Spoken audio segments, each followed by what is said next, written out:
নমস্কার। বাংলা আবারে আপনাদের সবাইকে স্বাগত। আজকে শনিবার।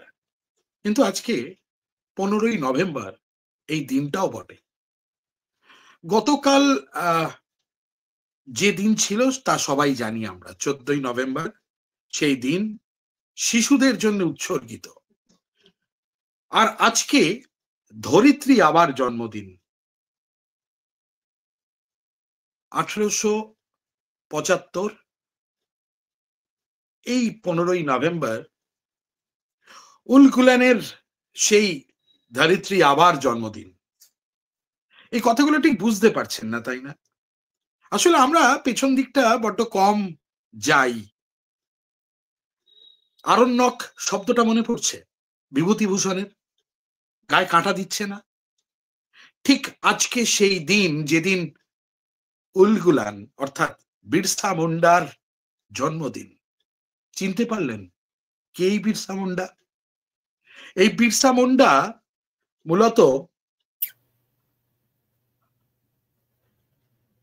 মুন্ডা মূলত এমন একজন মানুষ যিনি ইংরেজদের বিরুদ্ধে খালি পায়ে তীর ধনুক নিয়ে, বর্ষা বল্লম নিয়ে শুধুমাত্র তার কমিউনিটি অর্থাৎ তার নিজের প্রজাতি এবং জাতি উপজাতিকে বাঁচানোর জন্য লড়াইয়ে নেমেছিলেন।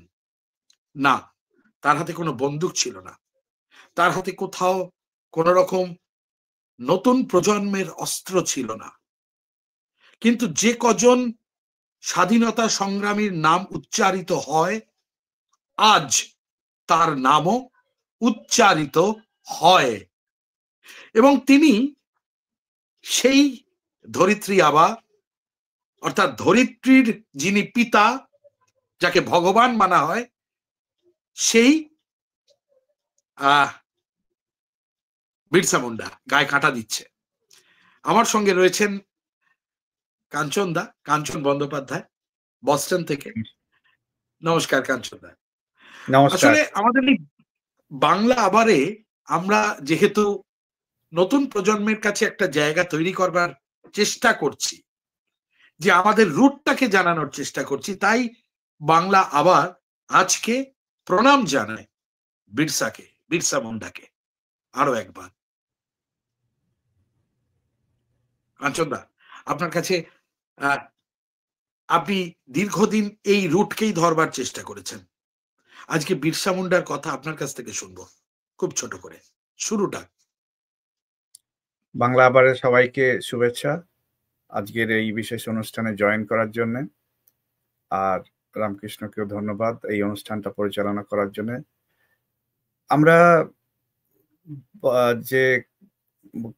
যে কথাটা দিয়ে রামকৃষ্ণ শুরু করলো, গতকাল শিশু দিবস ছিল এবং জওহরলাল নেহেরু প্রাক্তন প্রধানমন্ত্রীর জন্মদিনে এইটাকে যাপন করা হয়। তো বড় বড় নেতাদের কথা আমরা তো প্রায় রোজই শুনি। বল্লভভাই প্যাটেল থেকে শুরু করে, নেতাজি থেকে শুরু করে সবার কথাই আমরা মাঝে মাঝেই শুনতে পাই। যদিও সেই মানুষগুলি কতখানি আমাদের অনুপ্রাণিত করেন আজকের যুগের যুবক যুবতীদের, সে নিয়ে আমার যথেষ্ট সন্দেহ রয়েছে। সেক্ষেত্রে একজন মাটির মানুষ, মাটি থেকে উঠে আসা একদম গ্রামের জঙ্গলের একজন মানুষ কিভাবে একটা সূচনা করেছিলেন সংগ্রামের, সেই সিপাহ বিদ্রোহ যেটাকে বলা হয় ভারতের প্রথম স্বাধীনতা সংগ্রাম ব্রিটিশদের বিরুদ্ধে 1857 সালে, সেটার পরে যদি প্রথম কোনো লড়াই হয়ে থাকে সেটা হয়েছিল এই ছোটনাগপুরের মাটিতে। সেটা নিয়ে তো আরেকটু পরে আসবো। কিন্তু এই বিরসা মুন্ডা কে ছিলেন? বাবা ছিলেন একজন ভাগীদারি চাষি, জোরদার ধরনের। কোনো রকমের দিন চলতো, কোনো বছর খরা, কোনো বছর বন্যা, এই সমস্ত মিলিয়ে সংসার চলতো না বললেই চলে। আর সেই ছোটবেলায় যে শিশুটি, যার নাম ছিল বিরসা, তিনি খুব বাঁশি বাজাতে ভালোবাসতেন। এত সুন্দর বাঁশি বাজাতেন যে সারা গ্রামে, সেই অঞ্চলে ওনার নাম ছড়িয়ে গেছিল। আবার সেই সঙ্গে উনি একটা বেহালার মতো একটা যন্ত্র, ওই লাউয়ের খোলা দিয়ে একটা তার দিয়ে একটা যন্ত্র বাজাতেন। এরা যেন খানিকটা সেই শ্রীকৃষ্ণের বাঁশি বাজানো থেকে পরবর্তীকালে সুদর্শন চক্র ধরার মতো পরবর্তীকালে আমরা দেখছি যে উনি তীর ধনুক ধরছেন সেই একই হাতে। কারণটা কি? কারণটা হচ্ছে যে সেই যে একদিকে জমিদারি প্রথা, একদিকে ব্রিটিশদের অত্যাচার, এই সব মিলিয়ে একটা ভয়ঙ্কর জীবন যাপন করতে হতো আমাদের এই ভূমিপুত্রদের, যারা সাঁওতাল, মুন্ডা, ওরাও, এরা এই উপজাতির মানুষদের মধ্যে প্রবলেম ছিল। ওই যে বললে উলুহাটির ঘন শালবন, সেই ছোট ছেলেটা দৌড়ে বেড়াতো, চোখে কিন্তু তার ছিল স্বপ্নের দীপ্তি। চারিদিকে অন্যায়, তার মধ্যে আবার মিশনারি, খ্রিস্টান মিশনারিরা এসে গেছে, তাদের জোর করে ধর্মান্তর, জমিদারদের অত্যাচার আর ব্রিটিশদের দখল, সমস্ত জমি দখল হয়ে যাচ্ছে, যে জমির উপর যুগ যুগ ধরে আমাদের এই ভূমিপুত্রদের অধিকার। আর এই যখন ওনার বয়স বাড়তে শুরু করলো, তো ওনার মনে একটা প্রশ্ন জাগলো, এই ভূমি কি আমার নয়? আমাদের উৎসব, আমাদের বন, আমাদের স্বাধীনতা আমরা হারাবো কেন? এই প্রশ্নটাই এই শিশু বৃষার মাথায় ঘুরে বেড়াতো। একদিন উনি গরু চড়াতে গিয়ে পাহাড়ের ঢালে বসে বসে একটা অদৃশ্য দর্শন পেলেন। সেই দর্শনটা কি? নিজের মানুষকে জাগিয়ে তুলতে হবে, অন্যায়ের সামনে মাথা নোয়ানো যাবে না। শীঘ্রই এই অঞ্চল একটা খবর ছড়িয়ে গেল, এক নেতা জন্মেছে, বীরসা মাটির কথা বলে। আর দূর দূরান্ত থেকে মানুষ এসে তার কথা শুনতে লাগলো। তিনি শেখালেন তাদের হারিয়ে যাওয়া উৎসব ফিরিয়ে আনতে, অন্যায়ের বিরুদ্ধে দাঁড়াতে, নিজেদের জমি নিজেদের হাতে রাখতে। মুন্ডা জনগণ তাকে নাম দিল ধরতি আব্বা, মাটির পিতা। কাঞ্চনদা, আপনি যখন বলছেন তখন সত্যি গায়ে কাটা দিচ্ছে। আজকে এই প্রজন্মের মানুষরা, আপনি অসম্ভব দারুণ একটা পিক্টোরিয়াল ডেসক্রিপশন দিচ্ছিলেন।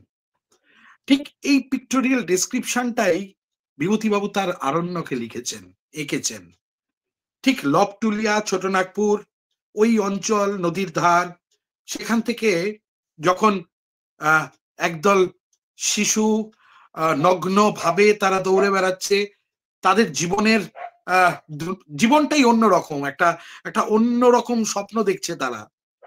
এই যে পিক্টোরিয়াল ডেসক্রিপশন, এই পিক্টোরিয়াল ডেসক্রিপশনটা এই মুহূর্তের এই প্রজন্মের, এই আধুনিক প্রজন্মের ছেলে মেয়েদের মধ্যে কতটা সঞ্চারিত হয় জানি না, কিন্তু সেই লবটুলিয়ার ওই বাঁশির সুর ওই মুহূর্তে যেন প্রত্যেকটা ভূমিপুত্রের মনে, হৃদয়ে নাড়া দিয়ে যেতে শুরু করেছিল।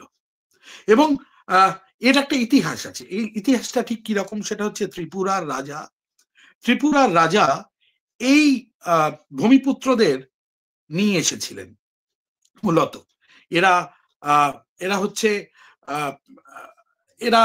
এদেরকে আনাই হয়েছিল চাষবাসের কাজের জন্য। কিন্তু পরবর্তীকালে এই ত্রিপুরার ধার ঘেঁষে পাহাড়ের কোল দিয়ে ছোটনাগপুর হয়ে এই পুরো অঞ্চলটাতে এই ভূমিপুত্রদের বসবাস শুরু হয়। তারা তাদের জমি চিনতে শুরু করেন। তাদের বাসস্থান ছিল অত্যন্ত সংকীর্ণ বনভূমিতে ঘেরা। বুনো শুয়োর আর বুনো জন্তু জানোয়ারের আক্রমণকে তারা প্রতিহত করেছেন তাদের তৈরি করা তীর ধনুকের মধ্যে দিয়ে, তীরের মধ্যে দিয়ে। এবং সেটা তারা করেছেন, লড়াই লড়েছেন, প্রকৃতির সঙ্গে নিজেদের মিশিয়েছেন। আর সেই মেশাতে গিয়ে তারা মাটির সঙ্গে কোথাও যেন নিজেদের জীবনকেও মিলিয়ে মিশিয়ে এক করে ফেলেছেন। আর ঠিক তখনই ইংরেজ শাসক চেয়েছে এই বনভূমি উচ্ছেদ করে নতুন একটা জনভূমি তৈরি করতে। কিন্তু তারাই বা ছাড়বে কেন?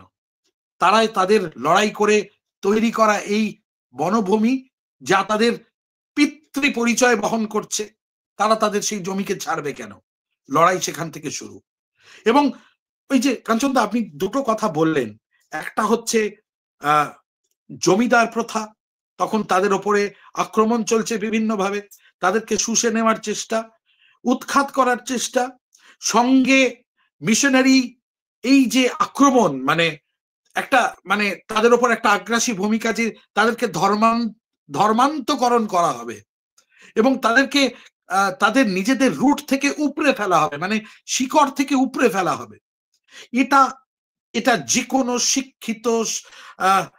শিক্ষিত জনমানসে যেমনি প্রভাব ফেলে, তেমনি যারা তথাকথিত শিক্ষা থেকে দূরে কিন্তু প্রকৃতির শিক্ষায় শিক্ষিত, তাদের হৃদয়ে আরো বেশি করে কষ্টটা যেন ক্ষোভের আগুন জ্বালাচ্ছিল।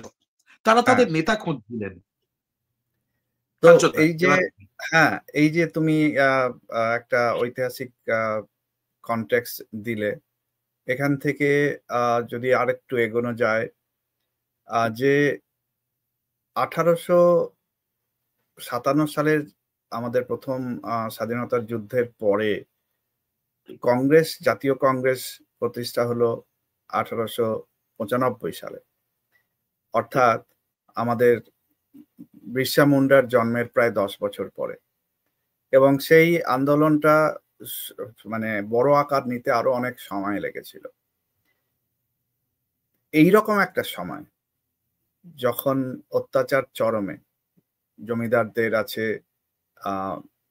লেঠেল বাহিনী, ব্রিটিশদের কাছে আছে বন্দুক, আর মিশনারিদের কাছে আছে বাইবেল এবং পয়সা, এই যে তিনটে শক্তির একত্রিত হয়ে ওদের সমস্ত আমাদের ভূমিপুত্রদের জমি দখল, জঙ্গল দখল, তাদের ধর্মান্তরকরণ, এইসব চলছে।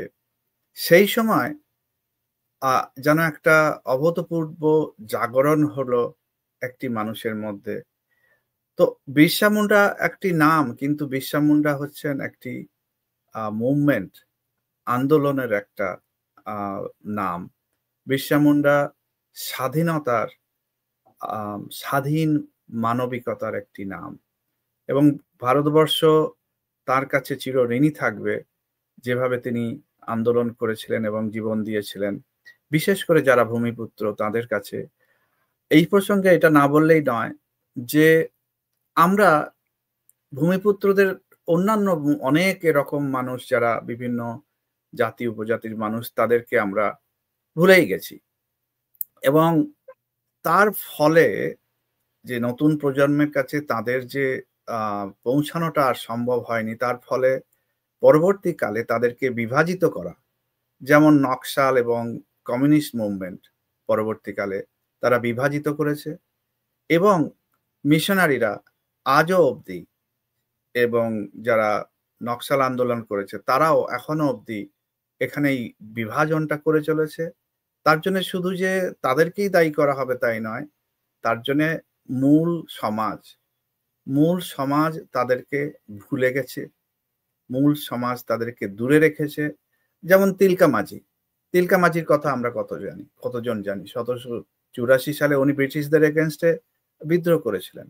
সিধু কানু, তারপরে অনেক এরকম অনেকের নাম আমরা ভুলে গেছি। আলোরি সীতারাম রাজু দক্ষিণে, তানা ভগত, এরকম অনেক নাম আমাদের প্রজন্মের মানুষ তো ভুলেই গেছে, এবং ঐতিহাসিকরাও আজকাল এনাদের নিয়ে আলোচনা করে না। তো আজকের এই যে আলোচনাটা আমার মনে হয় খুবই প্রাসঙ্গিক এই জন্যে যে ভারতবর্ষের একতা, ভারতবর্ষের সমাজের উন্মেষ, ভারতবর্ষের উন্নতি সবকিছু করতে গেলে আমরা এই যে জনজাতি এবং ভূমিপুত্র, তাদের যদি আমরা আবার মূল স্রোতে নিয়ে এসে তাদেরকে আমরা না সাহায্য করতে পারি, তাহলে একটা ঘোরতর অন্যায় বলবো আমি তাকে। তো আজকে এই বিরসা মুন্ডার জন্মদিনে আমরা তাকে পবিত্রভাবে স্মরণ তো করছি, প্রণাম জানাচ্ছি, কিন্তু যারা শুনছেন, যারা ভূমিপুত্র ও জাতি উপজাতির মানুষ, তারা তো বটেনি, যারা নন, যারা মূল সমাজের অংশ, যারা, তাদের কাছে বিশেষ করে আবেদন যে এই মানুষদের যারা আমরা ভুলে গেছি, তাদের পাশে দাঁড়ানো, তাদের সঙ্গে কাজ করা, তাদের শিক্ষা, তাদের উন্নতি, স্বাস্থ্য আমরা যদি না করতে পারি, যে স্বামীজি বলে গেছিলেন যে মূর্খ ভারতবাসী, চণ্ডাল ভারতবাসী আমার ভাই, সেই কথাগুলো আমরা ঠিকমতো পালন করি না, ওনাকে ফলো করি না আজকে। কাঞ্চনদা, আপনি যখন এই কথাগুলো বলছেন, একটা তথ্য দেওয়া ভীষণ প্রয়োজন। সেটা হচ্ছে ভারত সরকার, আমি জানি এটা অনেকে অন্যভাবে নেবেন, কিন্তু এই কথাটা বলা ভীষণ প্রয়োজনীয় বলে আমি মনে করি।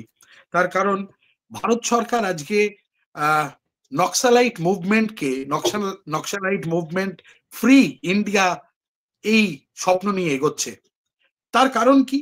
তার কারণ এই নক্সাল মুভমেন্ট বা মাওয়িস্ট যা যা মুভমেন্ট গত কয়েক দশকের ইতিহাস বলছে, ঠিক এখান থেকে শুরু, যেখান থেকে তাদের একেবারে ভূমিপুত্রদের তাদের উৎখাত, তাদের ওপরে নিপীড়ন, সেই জায়গা থেকে শুরু। সেটা কিন্তু আজকে ভারত সরকার বুঝতে পেরেছেন। তাদেরকে সঠিক পদ্ধতিতে ভারত সরকার তাদের মূল রুটে ফিরিয়ে দেওয়ার চেষ্টা করছেন তাদের মতন করে। এটা এতদিন কোনো সরকার এইভাবে ভাবেননি। আমি ছত্তিশগড়ের কথা বলছি, আমি বক্সারের কথা বলছি। কয়েকদিন আগে আমাদের কাছে যা তথ্য আছে, মাত্র দিন 10 আগে অন্তত 180 জনেরও একটি দল, তারা তাদের সমস্ত অস্ত্রকে ভারত সরকারের হাতে তুলে দিয়েছে এবং তারা আবার তাদের নতুন ভাবে তাদের রুটে ফিরে যাওয়ার চেষ্টা করছেন এবং ভারত সরকার সে চেষ্টায় সাহায্য করছেন। আজকের দিনে দাঁড়িয়ে এই যে নতুন করে তাদের জায়গায় ফিরিয়ে দেওয়া, এটা কিন্তু একটা বিরাট বড় কর্তব্য ছিলই এবং সেটা ভারত সরকার নজর দিয়েছেন। এবং আজকে এই তথ্যটা দেওয়ার, দাদা, আমি এই তথ্যটা দিতে বাধ্য হলাম এই কারণে যে সরকার, কেন্দ্রীয় সরকার যেভাবে আজকে এই মুভমেন্টটাকে ভাবনা চিন্তা শুরু করেছে, না হলে আজকে আমাদের দেশের অনেক বড় ক্ষতি হয়ে যেত। তার কারণ ইতিমধ্যেই আপনারা হয়তো জানেন, উড়িষ্যাতে একটি খনি কে কেন্দ্র করে এক বড়সড় আন্দোলনের সূত্রপাত হয়েছিল গত বছর 15 আগে। এবং আমি বলবো যে গত যে যারা শাসনে ছিলেন, যারা শাসন করতেন, তাদের কাছে এটা একটা মানে অন্যরকম একটা চাহিদা তৈরি হয়েছিল যে সেখান থেকে কয়লা তোলা হবে, সেখান থেকে আকরিক তোলা হবে। এই আকরিক তুলতে গিয়ে সেখানকার ভূমিপুত্রদের উচ্ছেদের একটা চরম ঐতিহাসিক ভুল হতে চলেছিল। সেখান থেকে আজকে আবার নতুন করে ভাবনা চিন্তার সময় এসেছে। ফলে আবার যদি ধরিত্রী আবার জন্ম হয়, তাহলে স্বাধীন দেশের কি রূপান্তর ঘটতে পারে একবার ভাবতে পারি আমরা। অথচ সেই ভূমিপুত্রদেরকে কিন্তু আমরা মনে রাখি না। আজকে সাঁওতাল ভাষার নতুন করে, আলচিকি ভাষার নতুন করে, এই ধরনের ভাষাগুলিকে নিয়ে নতুন করে ভাবনা চিন্তা শুরু হচ্ছে, নতুন করে ভাষাকে তাদের জায়গা দেওয়া হচ্ছে। সরকার, কেন্দ্রীয় সরকার সেটা নিয়ে ভাবছেন। আজকে খুব আনন্দের দিন যদি এটা সম্পূর্ণভাবে প্রতিটা রাজ্য সরকার তারা তাদের রুটের এই ভূমিপুত্রদের জন্য সেই জায়গাটাকে নিয়ে ভাবেন। নিশ্চয়ই ভাবছেন, যদি আরেকটু ভাবেন। হ্যাঁ, ডেফিনেটলি। তো আমরা যে বাংলা আবার থেকে যে ফিল্ম ফেস্টিভ্যাল করি, গেল বছর বা আগের বছর আমরা খুব আনন্দের সঙ্গে জানাচ্ছি যে আমরা সাঁওতালি ভাষায় তৈরি একটি সিনেমা দেখাতে পেরেছিলাম। তো এই যে ভাষা এবং সংস্কৃতিকে রক্ষার যে কাজ, সেটা শুধু যারা পিছিয়ে পড়া মানুষ তাদের উপর তো দায়িত্ব বর্তায়, কিন্তু বেশি দায়িত্ব বর্তায় যারা সামনের দিকে যারা রয়েছেন, যারা আমাদের মতো। তো যাই হোক, আমি কিছু তথ্য যেটা অজানা এই আমাদের বিরসা মুন্ডার জীবনের, আমি একটুখানি বলি। যেমন ওনার ছোটবেলার নাম কিন্তু বিরসা ছিল না, ওনার নাম ছিল করু। করু বলে ওনাকে ডাকা হতো। কিন্তু যখন তিনি এই বীরসাইত বলা হয়, ওনার যে পন্থা একটা নতুন তৈরি হলো, একটা মোটামুটি সমাজ তৈরি হলো বীরসাইত, যখন তানাকে বীর হিসেবে লোকেরা দেখতে লাগলো, তখন তার নাম দেয়া হলো বীরসা। যে আমাদের মধ্যে একজন বীর জন্মেছেন, একজন নতুন পুরুষের অবতরণ ঘটেছে। এটা একটা তথ্য। করু ওনার নাম ছিল ছোটবেলায়। দ্বিতীয়ত, উনি প্রথমে পড়াশোনা করতেন ওনাদের গ্রামের স্কুলে। সেখানে একজন জয়পাল নাগ বলে একজন ওখানে স্কুল চালিয়েছেন। আরণ্যক থেকে একটুখানি ওই রকম হিন্ট পাওয়া যায়। এরকম ছোট ছোট স্কুল কিছু মানুষ, ভালো মানুষ করতেন।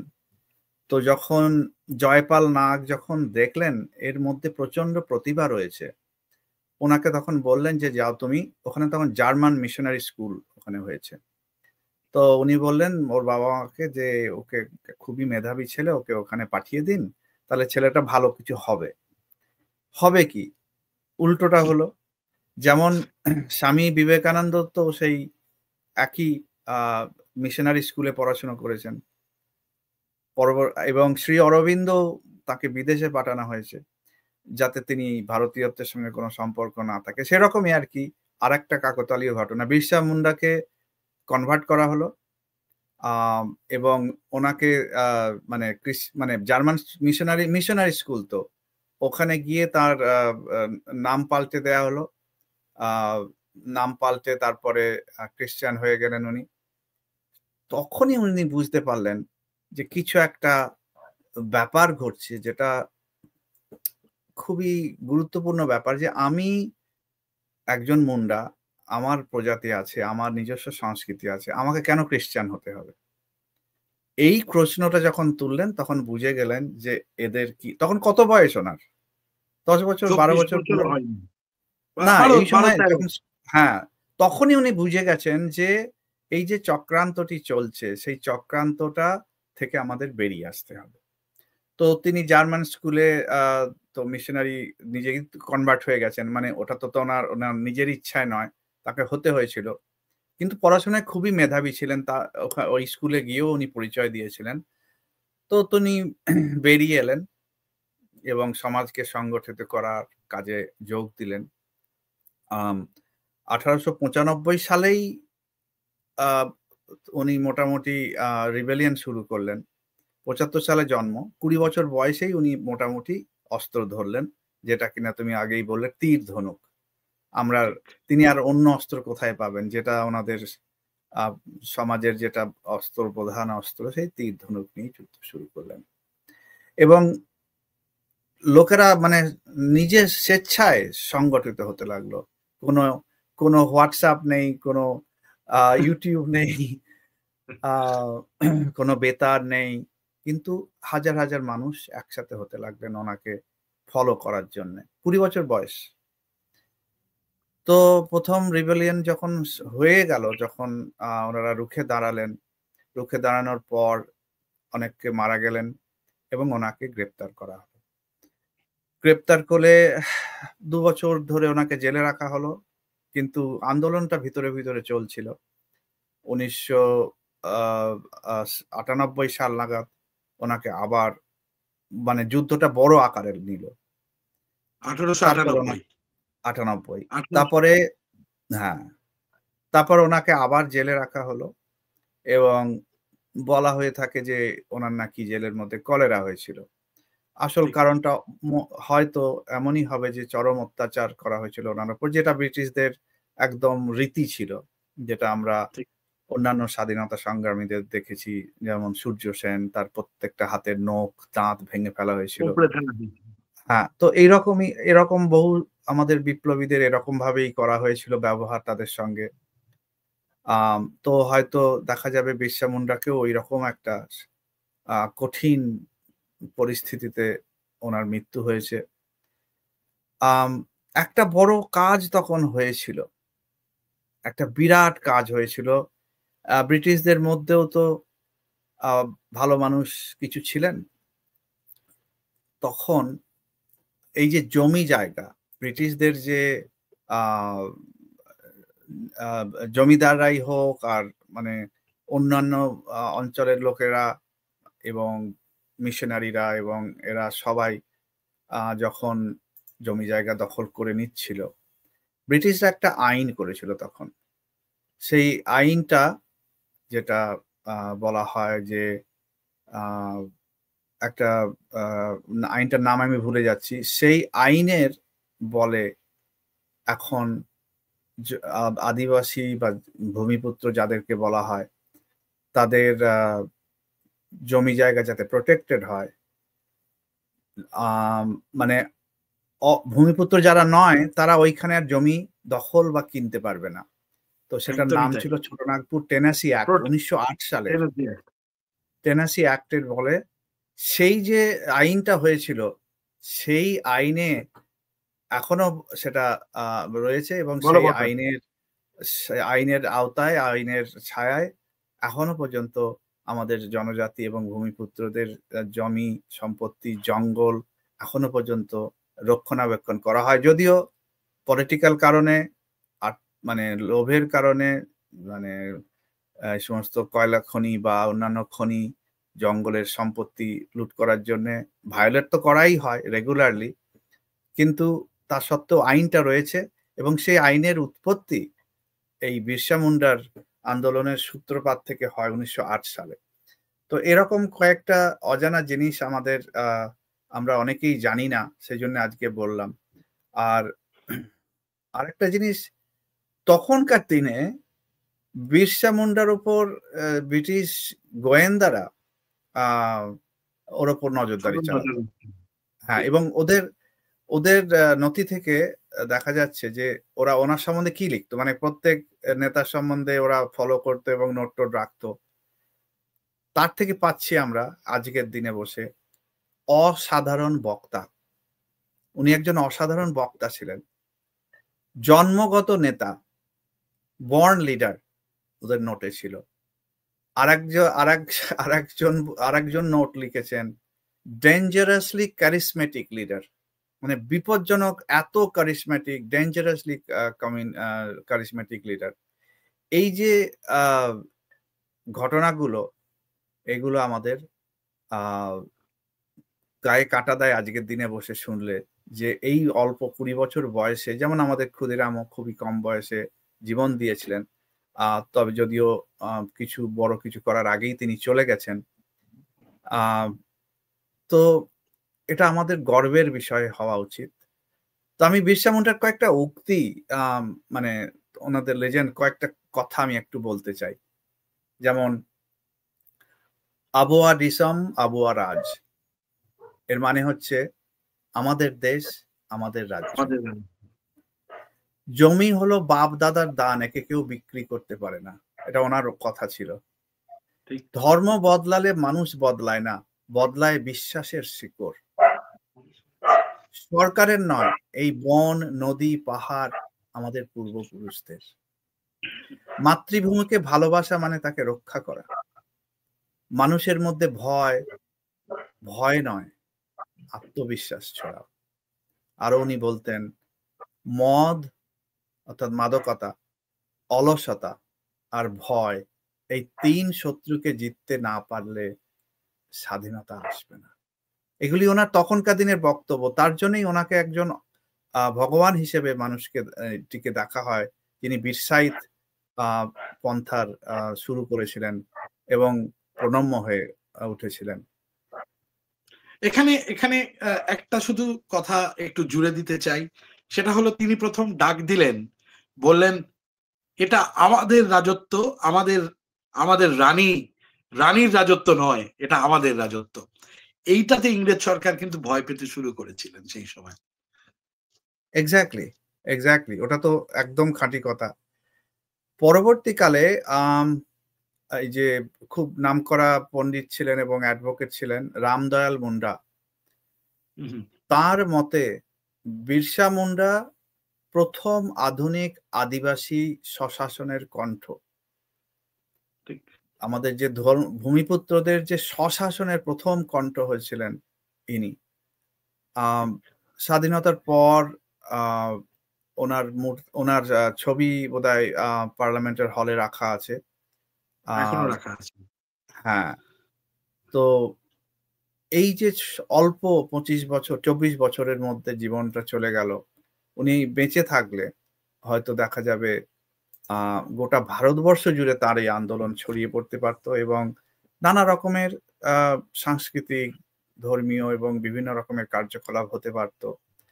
তো সেই জন্য আজকে যারা বিভিন্ন ভূমিপুত্র জাতি উপজাতির মানুষ, তাদের একটা কর্তব্য রয়ে যায়, তাদের শুধু নয়, যারা আমরা ভূমিপুত্র বলে পরিচয় দিই না, তাদেরও একটা কর্তব্য রয়ে যায় যে এই যে মাটিকে বাঁচানোর, মাটিকে এটা শুধু তো মাটির একটা অধিকার নয়, মাটি হচ্ছে মা।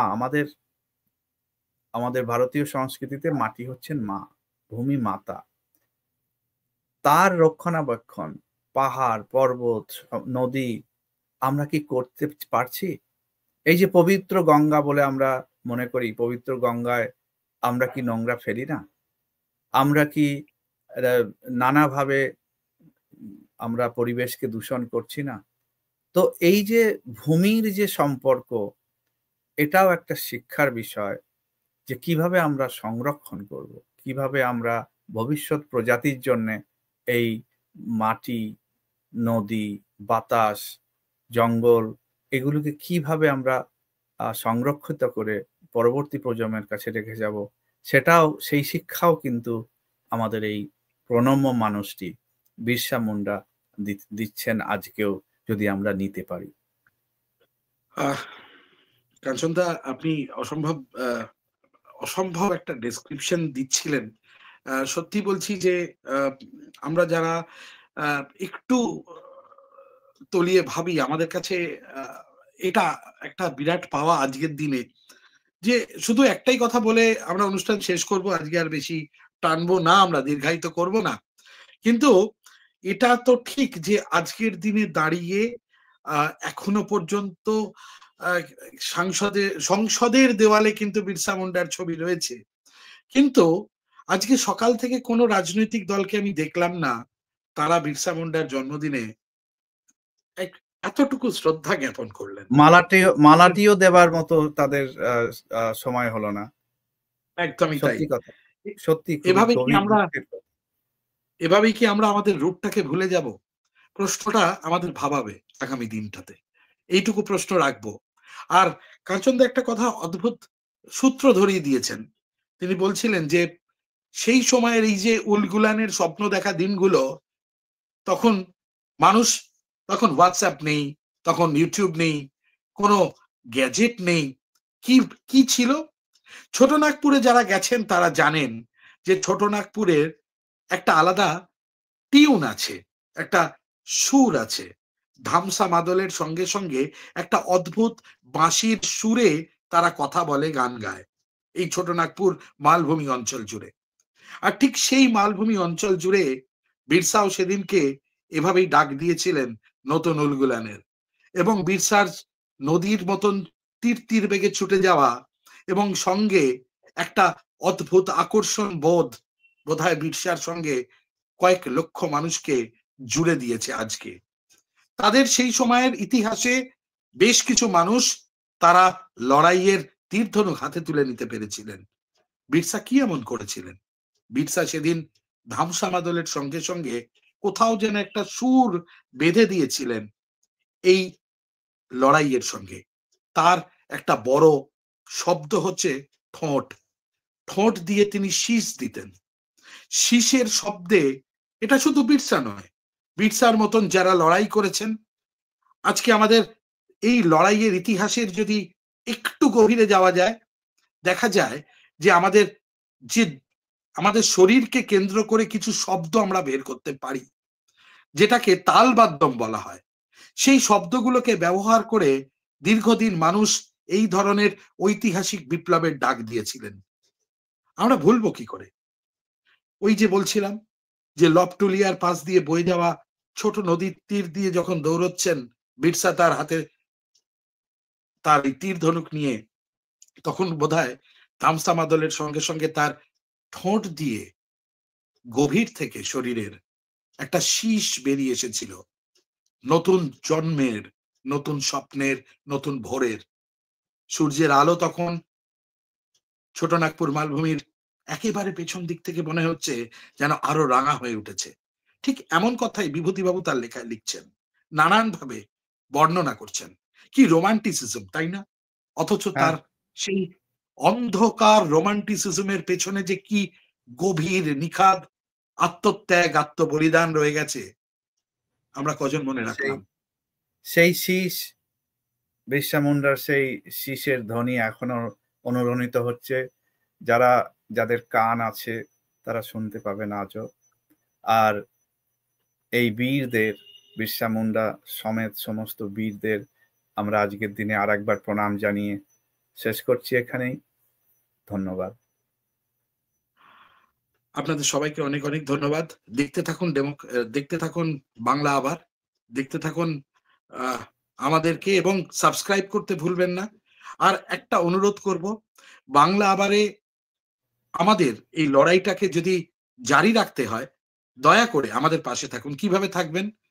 আমাদের মেম্বারশিপ আমরা খুব তাড়াতাড়ি চালু করছি, যেটা মেম্বারশিপ বলতে সদস্যতা। আপনাদের খুব সামান্য কিছু যদি সাহায্য আমরা পাই, খুবই সামান্য, আমাদের এই লড়াইটা একটা অনুপ্রেরণা, আপনাদের পাশে থাকাটা, সেটা আমরা অনুভব করব। বিশ্বাস করুন, খুব লড়াই করে এই চ্যানেলটিকে আমরা চালিয়ে নিয়ে যাচ্ছি। আমরা খুব তাড়াতাড়ি সদস্যতা অর্থাৎ জয়েনিং অপশন চালু করব। আমাদের পাশে থাকুন। আজ এ পর্যন্তই। অনেক অনেক ধন্যবাদ কাঞ্চনদা আপনাকেও। নমস্কার। আজ এ পর্যন্তই। নমস্কার।